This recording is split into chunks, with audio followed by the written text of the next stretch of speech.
Nigeria's Finance Minister Kemi Adeosun is chairperson of the board of Africa Export-Import Bank, FAC, to investigate 90 billion naira shortfall in remittance by the Federal Inland Revenue Service, FIRS. Securities and Exchange Commission says it is dedicated to robust market, just as the equities market depresses further. Business Express is coming to you from our Abuja studios with me, Muplang Dakok.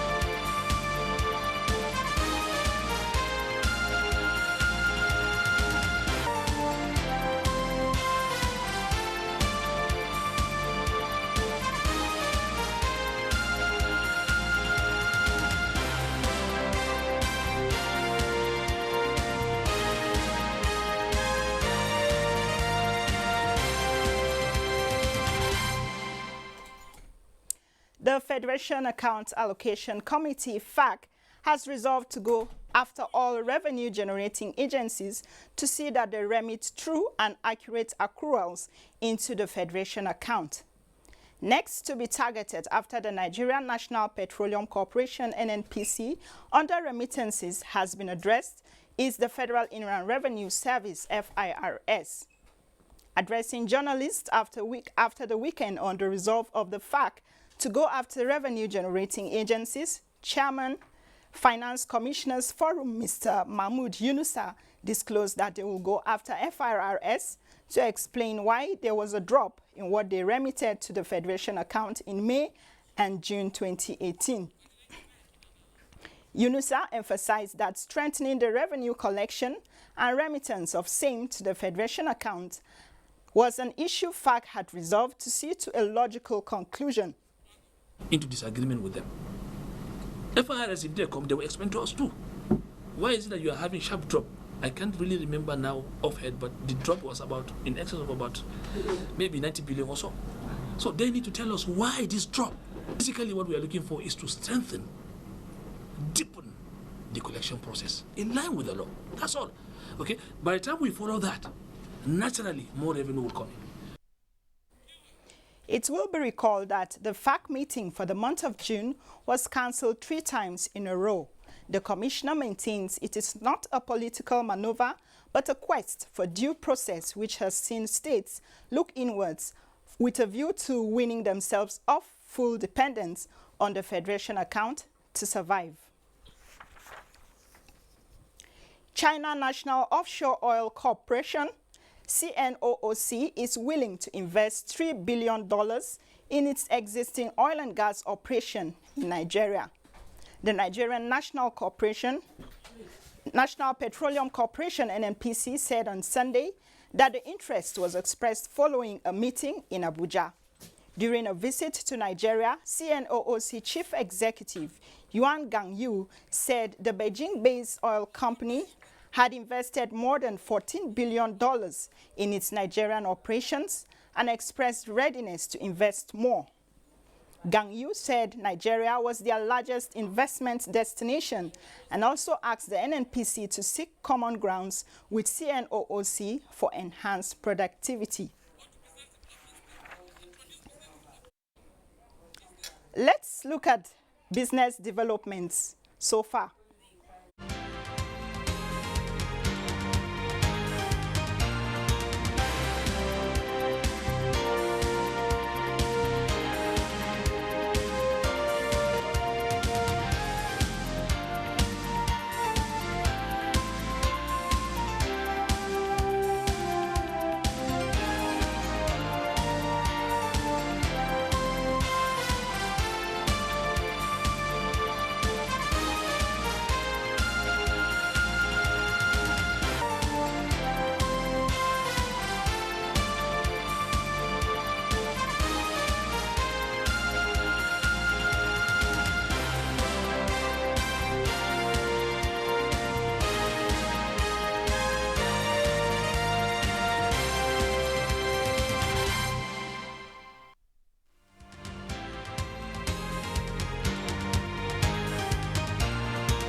Akinyinka Akintunde, Head Business Development of Afex Commodities Exchange, joins us now to discuss the underlying factors responsible for Africa's lag in trade.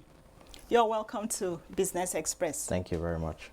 Africa has been, into a lot of export of raw materials.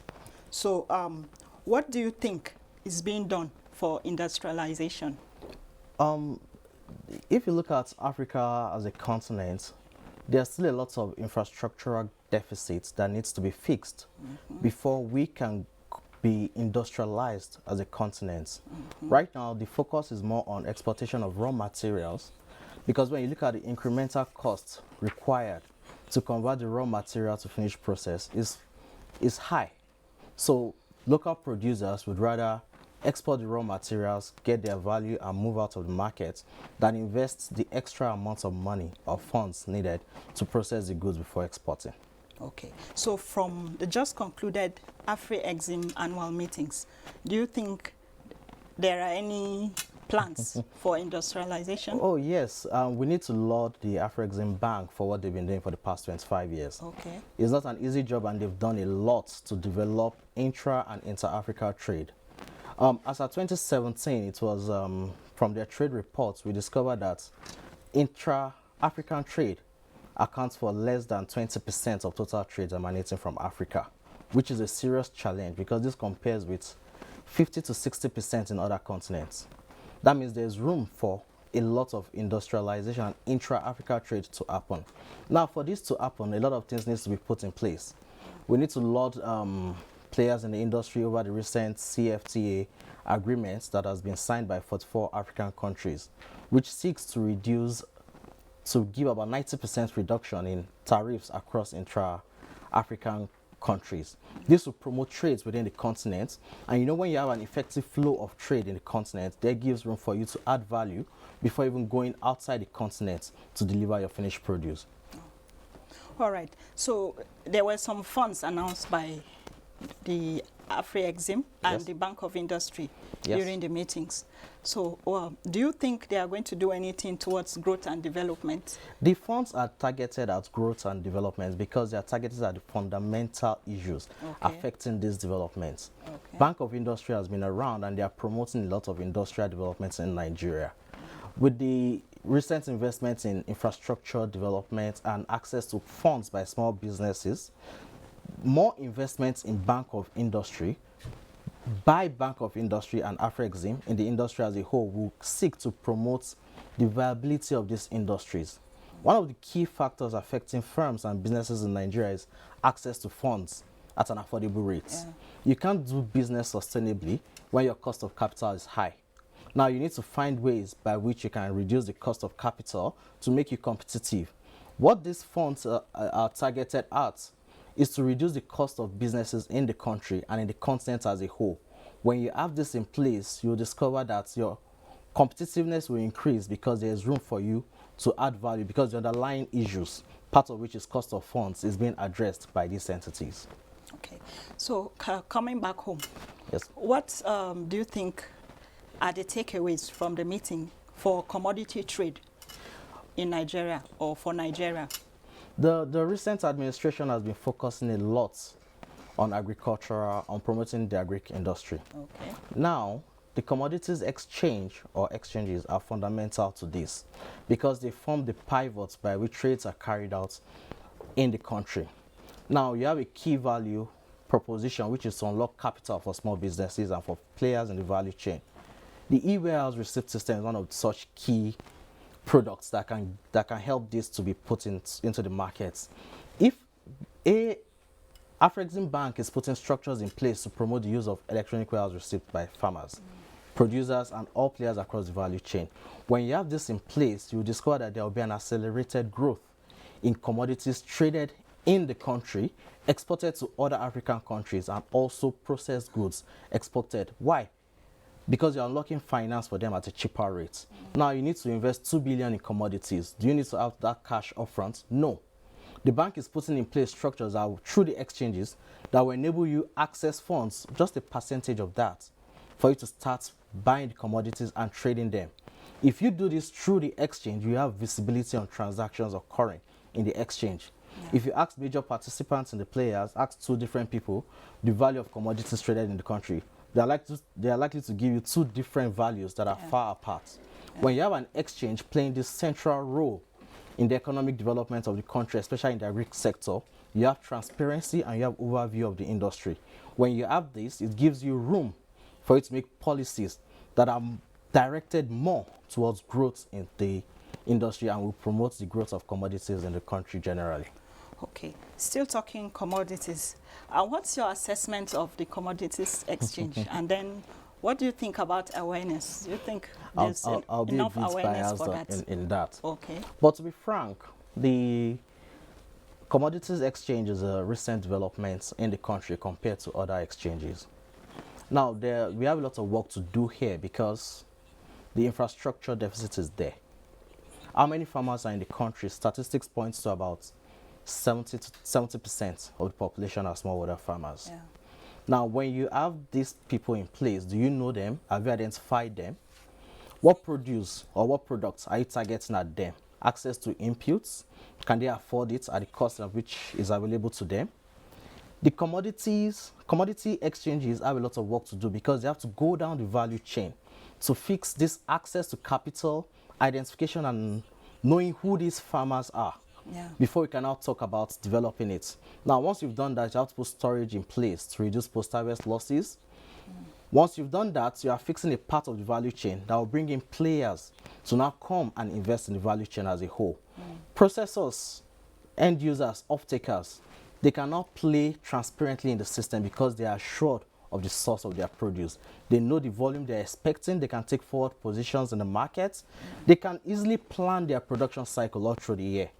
All this will be made available by the exchanges putting themselves out there more in the market, which is one of the things FX Commodities is doing, engaging smallholder farmers, giving out price reports so that the public and producers have an idea of the cost of production as opposed to inflated prices they get from different sources.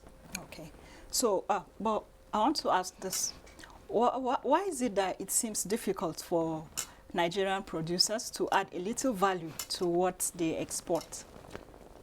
Like I mentioned earlier, the incremental cost required for them to add value before they export is of little benefit as compared to just exporting the raw materials. Okay. Because of cost of finance is high, Yeah. infrastructural deficit is there, access to quality machineries and basic equipment you need to transform your produce to finished products are missing. So a step to go will first be to access capital at low rates, low costs, which the Afrexim Bank and BOI and other financial institutions are doing. Once you have that fixed and you've tested the system and you've proven the concept, you can now expand and you can now demand of these producers to process the raw materials before exporting. And you know what this will do to the economy? There will be more value add in the economy as a whole. So exactly. what will be the advantage when there's more value added? When you have more value add, you see direct increase in your GDP. The standard of living of the population. You have more increased job employment for youths because most youths are there not working, and these are industries that could produce employment for these youths that we claim don't have anything to do. So putting all these infrastructures in place will have direct impact on the economy as a whole. And you see it cut across up to the so-called smallholder farmers and poor farmers that we have there because there will be ready employment for them. Okay. On a final note, what policies do you think need to be put in place to address these difficulties?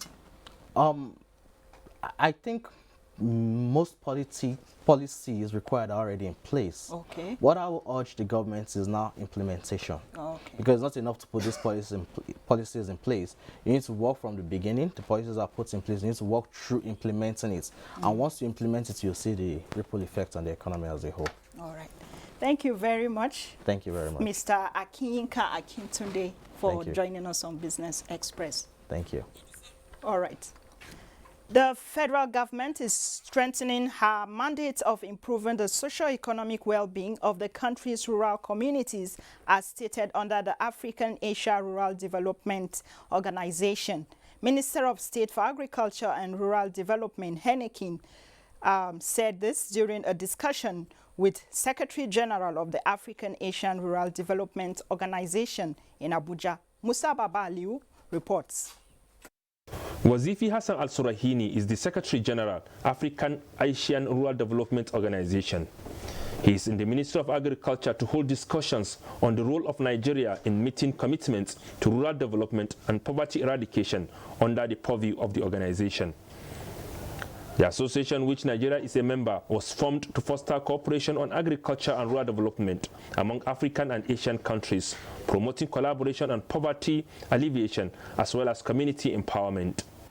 Well, the organization's mandate is rural and agricultural development, and you know how vast and diversified and complex the challenges are facing our member countries in the region, especially in the rural areas.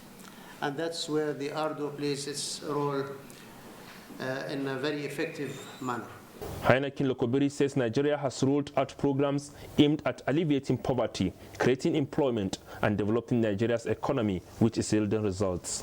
And if those people in the rural areas are empowered through capacity building, through technology transfer, to be able to stay there and continue to cultivate in agriculture, poverty will be reduced, there will be less crime, there will be less pressure, also on the limited amenities that were found. Lokobiri assured of more commitment of the federal government to the organization.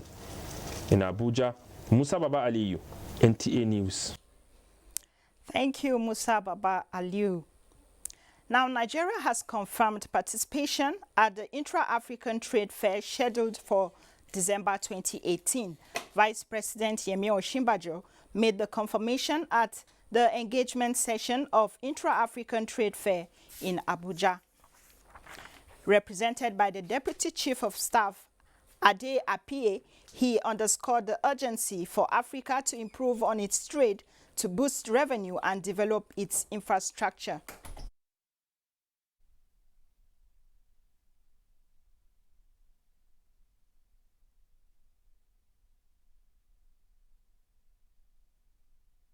Trade is very critical in creating jobs, especially for the young African population, and it is too good an opportunity to be missed. I would like to assure you that Nigeria will participate effectively in that trade fair and use it as an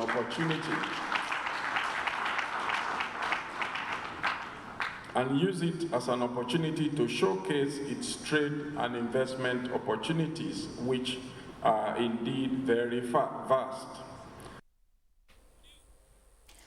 The existing infrastructure, according to the Afri-Exim, though described as inadequate, supports Africa's trade, put at more than $1 trillion annually.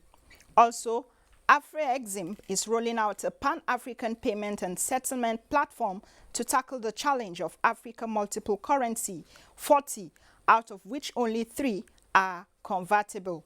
President of Afri-Exim, Benedict Orama, who explained this at an interactive plenary in Abuja, noted that this is necessary to carry along the informal sector and to achieve the single currency ideal for enhanced intra-Africa trade.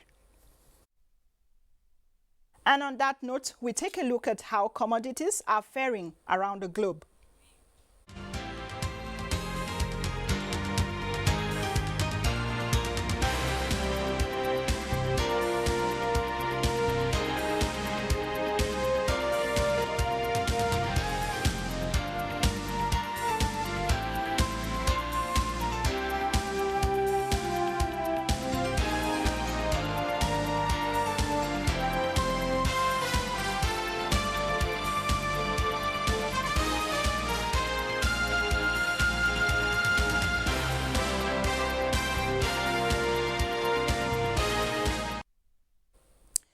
The federal government is collaborating with international security agencies, especially the Interpol, to check importation of unauthorized genetic modified crops known as GMO into Nigeria.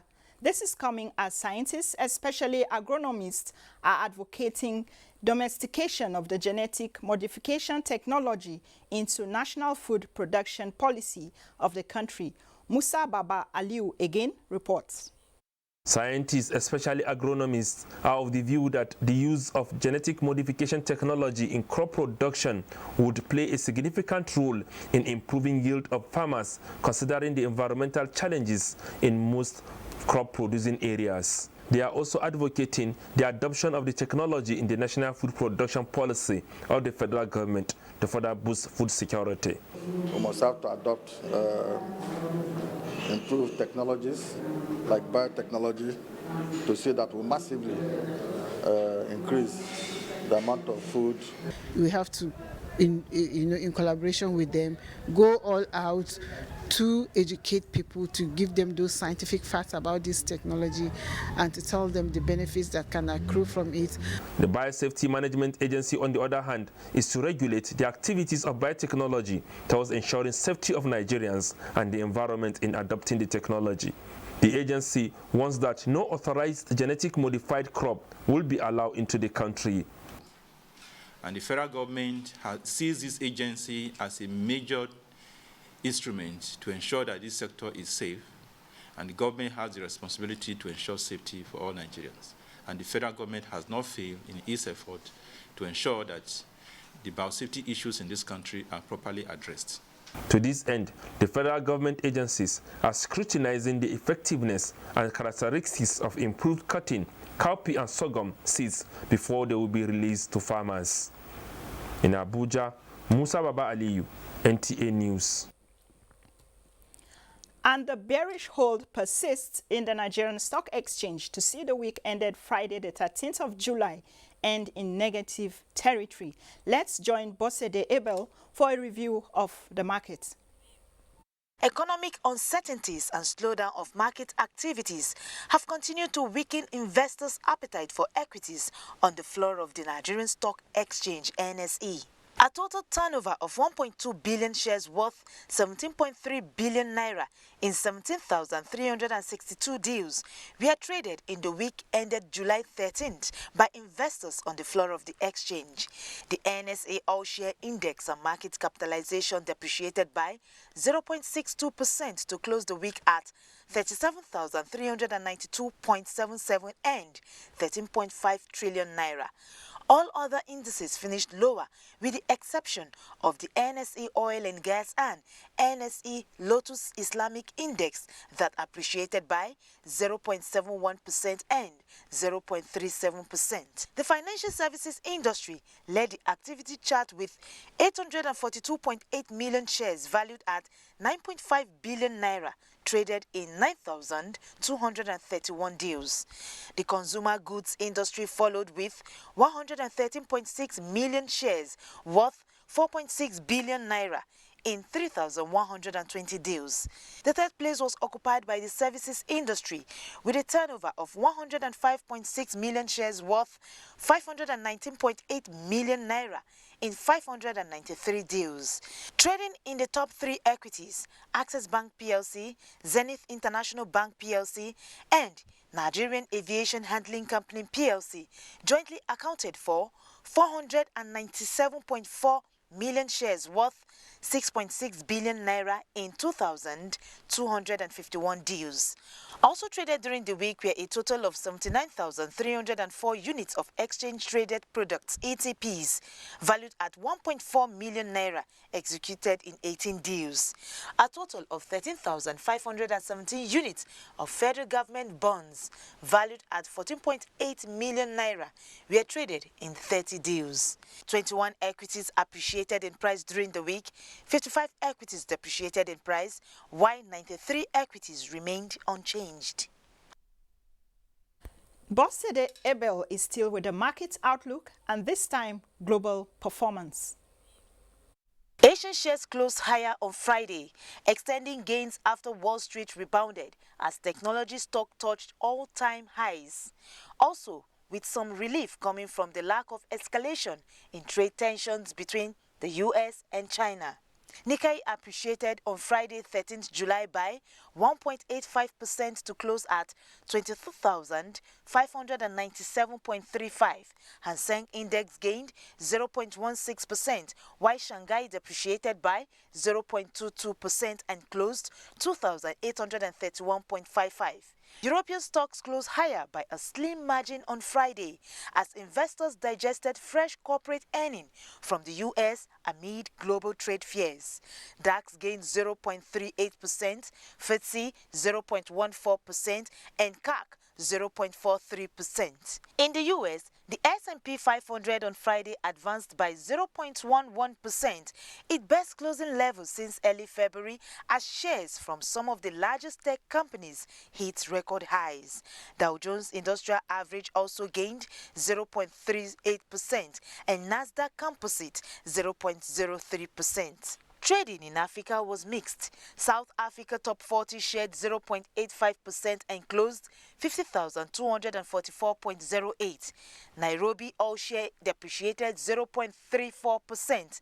Namibia overall index lost 0.28% and Ghana's GSE composite index declined by 0.43%, with Tunisia's Tunidex gaining 0.27%. Time now to look at the international currency market.